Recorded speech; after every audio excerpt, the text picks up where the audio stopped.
Għall-Professur Alfred Vella, l-għeluq tat-tankijiet tal-fuel 31 ta' Marzu f'Birzebbuġa se jimmarka ġurnata storika għal pajjiżna. Ħatkun ġurnata storika meta nibdu naraw dawk il-tankijiet jiżarmaw u Birzebbuġa tieħu lura dik il-bellezza ta' seafront li għandha.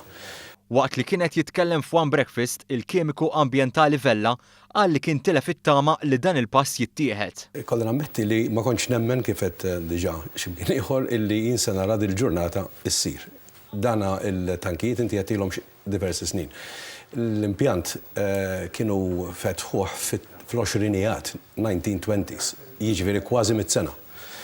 Allora tgħidlek ilu kważi 100 sena xi ħaġa se tmur issa tifhem li qed nara sseħħ. Vella spjega wkoll kif bħala espert fil-qasam ambjentali kien ilu jwissi.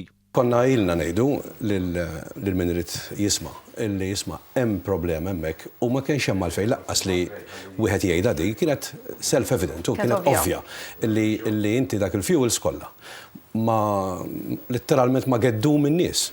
Il-professur innota dak li qal il-Ministru tal-Enerġija Konrad Mizzi li l-bidla tfisser ukoll pis finanzjarju għall-Gvern. Għaliex għandi interess veru fis-saħħa tan-nies se nieħu dina id-daqqa lura għax kif qal il-Ministru se jkun hemm spiża fis-sens li ħajtlef xi flus mill-kirjiet ta' dawn l-ispazji.